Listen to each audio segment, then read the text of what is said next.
Selamat mendengarkan podcast ini. Shalom Bapak Ibu dan saudara-saudara yang terkasih di dalam Tuhan. Kebenaran saat ini berjudul tidak dikerjakan. Saudara-saudara, keselamatan bukanlah sekedar keyakinan masuk surga. Keselamatan adalah kepastian seseorang masuk surga. Apa bedanya keyakinan dan kepastian? Ya, keyakinan lebih berorientasi pada pikiran atau nalar. Kepastian berorientasi pada pengalaman konkret dalam kehidupan. Itulah sebabnya keselamatan bukan hanya diyakini. Tentu keyakinan harus ada, atau sekedar diuraikan menjadi pengetahuan yang dalam kasanah teologi dikenal sebagai soteriologi. Namun haruslah merupakan pengalaman hidup nyata dari hari ke hari yang dijalani oleh orang percaya dengan tekun. Sebab tidak mudah, hal ini tidak mudah. Orang Kristen mula-mula belum memiliki Alkitab seperti kita. Dan belum ada teolog-teolog hebat yang lulus dari sekolah tinggi teologi. Namun mereka menjadi orang-orang percaya yang sukses. Ukuran kesuksesannya adalah ketika mereka disebut Kristen. Karena serupa dengan Kristus. Bukan karena beragama Kristen atau karena berlimpah harta dan memiliki kedudukan. Jadi, suksesnya kekristenan adalah ketika seseorang serupa dengan Kristus. Dan masyarakat mengakui itu. Bukan sekedar beragama Kristen, memakai kalung salib atau nama yang bercirikan Kristen, melainkan perilaku seperti Kristus. Kita mau bicara apa? Mau bantah apa lagi?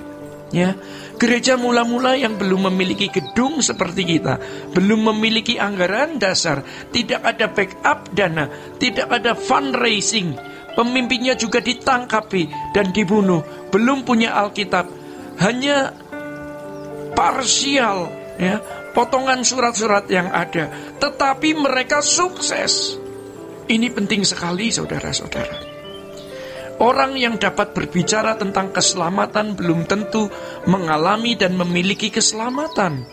Dalam hal ini kita bisa mengerti dan jangan bingung lagi mengapa banyak orang bisa berkhotbah dan ceramah mengenai keselamatan atau menulis buku mengenai keselamatan, tetapi hidupnya tidak menunjukkan keagungan sebagai anak Allah, tidak serupa dengan Kristus, tidak memancarkan keagungan anak Allah serupa dengan Kristus. Biasanya memancarkan keagungan manusia yang tampak dari jas, baju, atau pakaian atribut seseorang rohaniawan Kristen. Sejatinya mereka ini belum menjadi Kristen. Kalau jujur lebih tegas, mereka belum selamat. Karena tidak makin serupa dengan Kristus. Kristen sejati itu pasti serupa dengan Kristus.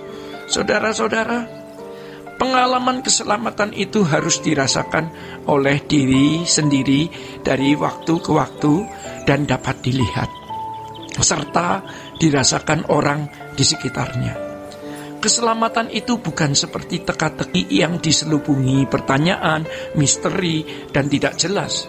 Keselamatan itu sesuatu yang dapat diketahui, dirasakan dengan sangat jelas.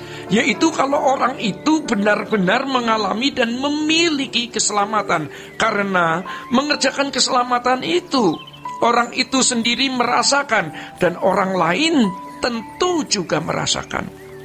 Saudara-saudara, orang yang mengalami dan mengerjakan keselamatan sehingga memiliki keselamatan dapat menghayati bahwa keselamatan itu sebuah proses, Ada dinamikanya, dinamika pertumbuhan, dinamika progresivitas, dinamika perubahan dari seorang yang berkodrat dosa menjadi manusia yang berkodrat ilahi sesuai dengan rancangan Allah semula. Hal ini sebenarnya sulit untuk dijelaskan dengan kata-kata. Sehebat apapun seseorang dapat menjelaskan hal ini harus dialami. Ya, dari proses perubahan tersebut, seseorang barulah dapat memiliki kepastian masuk kerajaan surga. Dalam konteks Kristen, ya, seseorang harus mengerti bagaimana dirinya berubah dan layak menjadi anggota keluarga kerajaan Allah. Saudara-saudara, keselamatan yang hanya diyakini adalah keselamatan yang tidak dikerjakan. Biasanya hanya dibicarakan, didefinisikan menjadi kalimat, didiskusikan atau menjadi buku atau jurnal ilmiah. Biasanya orang-orang seperti ini memahami keselamatan hanya sekedar terhindar dari neraka dan diperkenankan masuk surga, di mana mereka pun tidak memiliki kepastian masuk surga, tetapi keyakinan dalam pikiran dan berharap masuk surga. Mestinya untuk masalah yang sangat penting dalam kehidupan, ya ini masalah kekekalan, kita tidak boleh gambling, ya. Keselamatan harus menjadi sesuatu yang pasti. Saudara-saudara, Rasul Paulus dalam tulisannya mengatakan, "Sekarang telah tersedia bagiku mahkota kebenaran yang akan dikaruniakan kepadaku oleh Tuhan, Hakim yang adil pada harinya." Ini suatu pergumulan hidup dari Rasul Paulus dalam mengerjakan keselamatan, sehingga ada tanda-tanda kehidupan yang sudah dirasakan sejak di bumi sebagai suatu kepastian. Dan di dalam Matius 5 ayat ke-20 dikatakan, "Jika hidup keagamaanmu tidak lebih besar dari hidup keagamaan ahli Taurat dan orang Farisi, kamu tidak masuk surga." Kata hidup kebenaranmu itu teks aslinya adalah dikaiosunes. Jadi mahkota kebenaran menunjukkan kebenaran dalam perilaku. Hal ini menunjukkan bahwa Paulus sudah memenuhi kehidupan yang berkualitas perilakunya. Dalam hal ini Paulus diakui oleh Allah sebagai telah mengenakan kebenaran.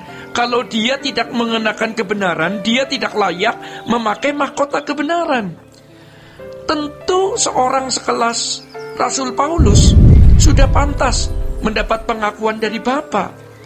"Ini anakku yang kukasihi, kepadanya aku berkenan," seperti pengakuan Bapa kepada putranya Tuhan Yesus Kristus. Dan kalau kita ikut Tuhan Yesus, memiliki pikiran dan perasaan Kristus, dan konsekuen mengenakan pikiran perasaan Kristus, dan konsisten, tidak bisa tidak, pengakuan itu juga pasti diterima oleh kita. Kita harus berambisi untuk ini, harus serius, sehingga kematian kita bermartabat. Bapak, Ibu, dan saudara-saudara, demikian kebenaran pada saat ini. Tuhan Yesus memberkati. Sola Gracia.